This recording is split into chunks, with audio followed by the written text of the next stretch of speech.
Hey everyone, I'm Grant and welcome back to the channel. Now, first off, I want to apologize for basically a 3-month hiatus. I've had a lot of stuff going on in my life. Nothing terrible, but just stuff that has really kept me busy. But another part of that has been trying to figure out what I am doing with this swap. And I am sure people are concerned by the title, which I don't know what the title is yet. But I can say with absolute certainty, I am not keeping this swap the way it is currently today, because there is a design philosophy incompatibility, which I will explain later, between my BEW TDI and my AW4 4-speed automatic. And I want to go ahead and just squash any rumors or whatnot. It's not because I have a bad tune. It's not because of a bad wiring harness. It's not because of the wrong turbo. It's not because of a problem with the controller. All the companies I have been working with have been absolutely fabulous to try to get this swap done. I cannot say enough good things for all the companies that have helped me get to this point.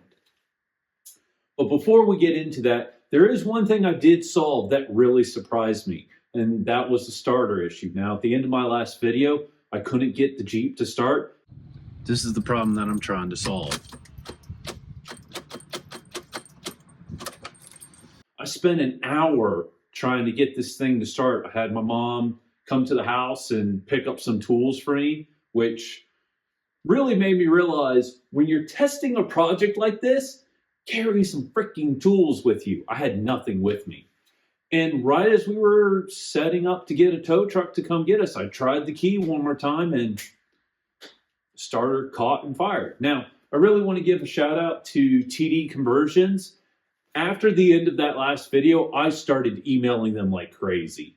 Basically, hey, this isn't working. And they worked with me for well over a week of sending them stuff back and forth.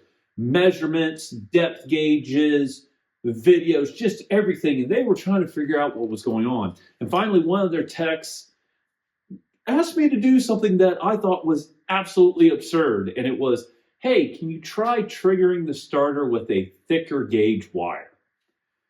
And I have to admit, when I read that email, I thought this guy was insane. But as it turned out, that was the issue. And here, I'm going to show you some footage that I took months ago now, showing just that. If I turn the key, that is the starter Bendix gear not clearing the flex plate and engaging everything correctly so the engine will spin. Well, one of their techs sent another email to me yesterday and said, hey, can you try bypassing the excite wire, which is the wire that energizes the starter when you turn the key? He said, can you just go to a bigger wire, something larger than 14 gauge and can handle 15 amps and see what it does? So if I unplug the factory one, and you'll see here in a minute, I have a yellow wire that I've just laying around, but all I have done is switch the two wires. If I come to this side and I take this,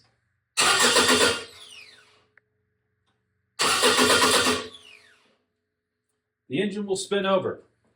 After I did that demonstration on camera, I took my original trigger wire, hooked it up to a relay, used the relay to hook up a thicker wire straight from the battery to the starter.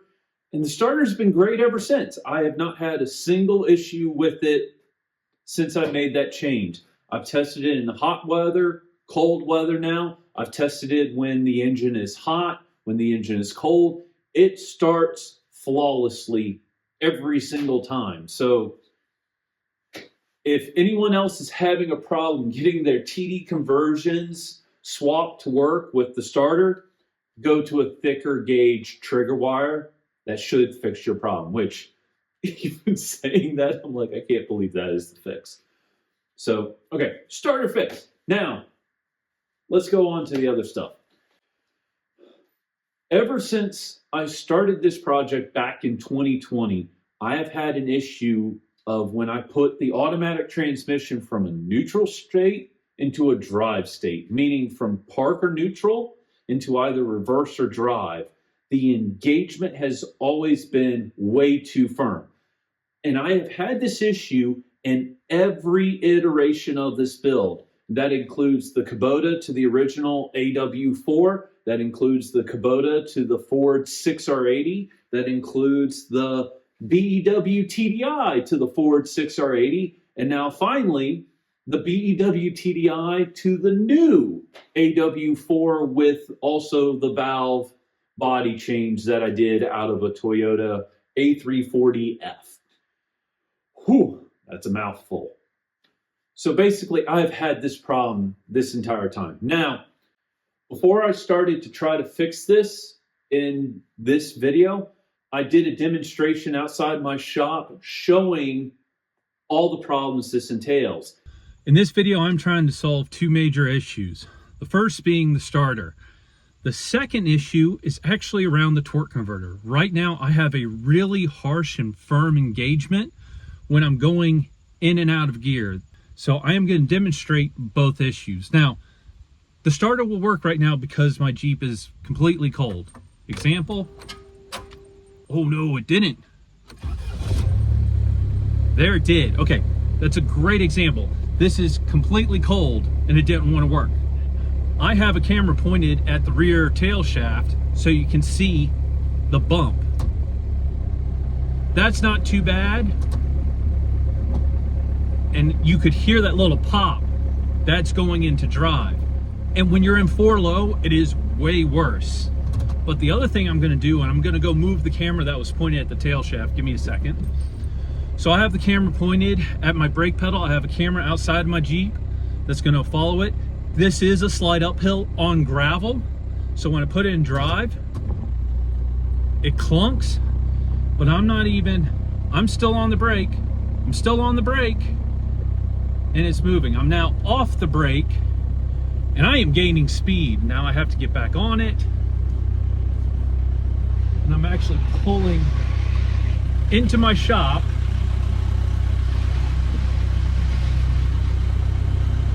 And I have to really depress the brake to get it to stop.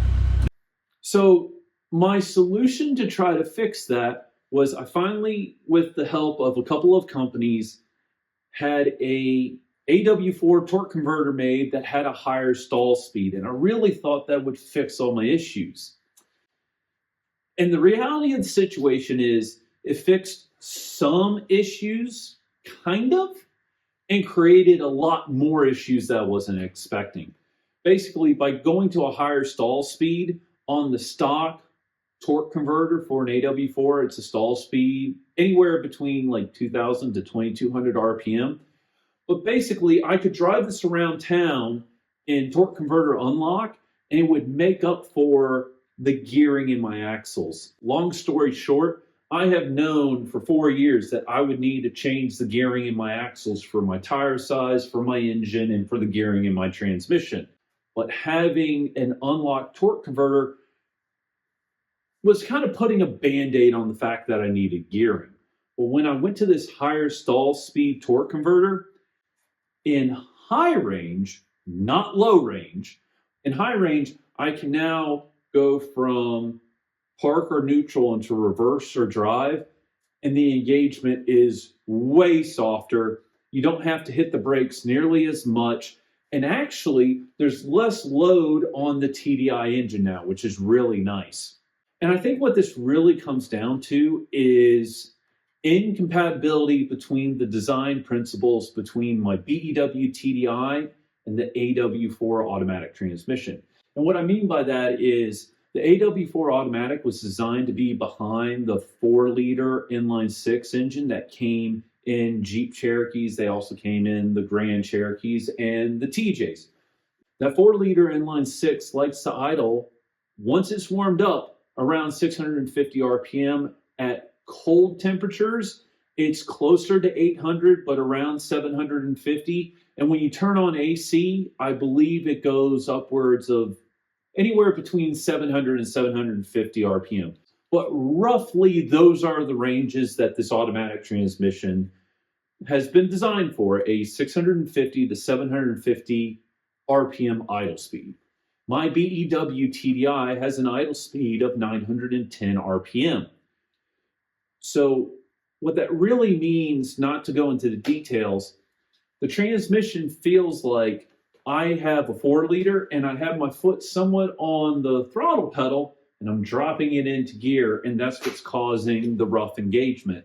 Same for when I'm at a stoplight. It's constantly trying to push because the AW4 was designed for 650 to 750 RPM idle speed.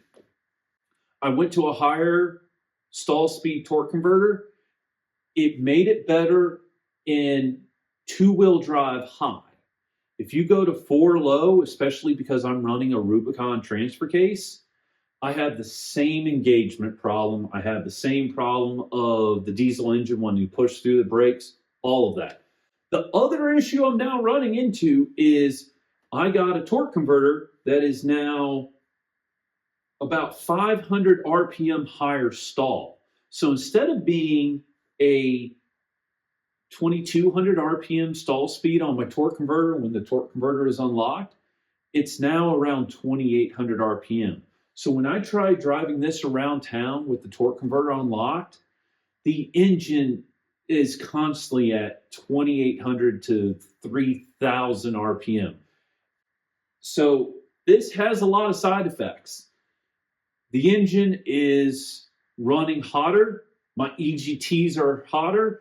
My transmission coolant temperatures are hotter than I have ever seen them. Now, the way to get around that is to lock up the torque converter, which I can easily do with the CompuShift transmission controller. But if you do that, it makes it very obvious that my gearing in my axles is completely wrong. It just doesn't work. So that's a major problem. And I want to say, this is not a fault of HGM Electronics, who makes the CompuShift controller. This is not a fault of the Volkswagen TDI. This is not a fault of my tuner. This isn't a fault of the turbo that I got. This is no one's fault. These are just two things that basically aren't really compatible. Let's put it that way. And I have spent the last several weeks on the phone with a multitude of people trying to figure out how to solve this. And really what it comes down to is this engine likes to idle higher than what this transmission was designed to do. And this is why if you're watching this and you're like, oh, I want to diesel swap anything, what's the most economical way of doing it? Put it behind a manual transmission. End of discussion. That would fix every issue I'm having right now. Because at that point, you're controlling the engagement with your left foot with a clutch. Now, there's one other issue that I have been fighting for the last year that I have not voiced on camera. I've told a select few people that I really trust. And this is kind of putting a pause on everything right now, and I'll talk about that more in a minute. But basically, I'm not comfortable with the right-hand drive. I started driving this a year ago, last November. And to do a very quick backstory, you have to understand, I bought this Wrangler at the tail end of the summer of 2017, where I was living in Virginia at the time. This was not my daily driver. I had my Jeep Liberty CRD. That was my daily driver. This was just a run to the local store real quick, pick up hamburgers, hot dogs to grill or whatever, and come back home. Where I was living at the time, there was a lot of land and trails that, was owned by the people nearby where I was living, and I had permission to be on those trails. So a lot of the seat time I had in this Wrangler was pretty much just off-roading on private trails, not driving it on roads. Where I live now, I live out in farm country. There are a lot of blind turns that are 45 to 55 miles per hour, and all the roads are really narrow. And what I've been discovering ever since this got running last November is a lot of times people will kind of get really close to the double yellow line, and sometimes they'll come over the double yellow line. When I'm sitting in the driver's seat, I cannot tell when someone is coming the other way how close they are to that front left fender. Even with all the seat time I have in this, and I think I've put a little over 5,000 miles on this in the last year, I have done a lot of driving off camera with this thing. I've really tried putting in the seat time and everything to get more accustomed to the right-hand drive. I have really struggled with it. And I know a lot of people in the US drive right-hand drives. I mean, we have postal carriers that do this for a living, but even that is slightly different because they're at the edge of the road going to mailboxes. And, you know, that being said, I know it can be done. For whatever reason, I am not able to adjust. Let's leave it at that. I'm in this weird situation right now where I have two problems. One is a design principle incompatibility between the engine and transmission, which I've already talked about. 2 years ago, actually, it was November of 2022, when I decided to pull the Ford 6R80 out of this swap. I had actually ordered the pedals so I could put a manual transmission in this TJ. And I actually have an NV3550 in my wrecked Rubicon, which is behind my shop, that I could use. The pedals are actually on my workbench over there. But that's not going to solve how uncomfortable I am driving the right-hand drive. So basically, right now, I'm not doing anything else with this project at the moment. Part of that is, at the time I'm recording this, Thanksgiving is this upcoming week. I'm hoping to get this video out the following weekend. But from Thanksgiving through the end of the year, I have a lot of obligations I need to fulfill outside of channel-related stuff. So I'm going to be busy anyway. I really want to take my time and kind of figure out how I move forward. Because the goal is still to have a diesel automatic TJ Wrangler. That really still is my goal. That being said, I might end up having to make a diesel manual Wrangler just because of the way this engine works. So all that to be said, I wanted to give an update, wanted to let everyone know what's been going on. I'm still planning on getting a TJ up and running at some point. It might be this one, it might be another one. I don't know yet. I really don't know how I'm moving forward yet. And I've kind of decided I need to just take the rest of this calendar year to really figure out what I am doing next. So anyway, thank you so much for watching. I also want to quickly apologize. A lot of people have been sending me questions and comments. I am slowly getting back to responding to all those and getting back to everyone that ever sent me any messages. I know I have been really slow on the uptake. Life has been crazy outside of channel stuff. So anyway, thank you so much for watching. Thank you for all the comments and questions. And yeah, I will see you sometime in 2025. Goodbye.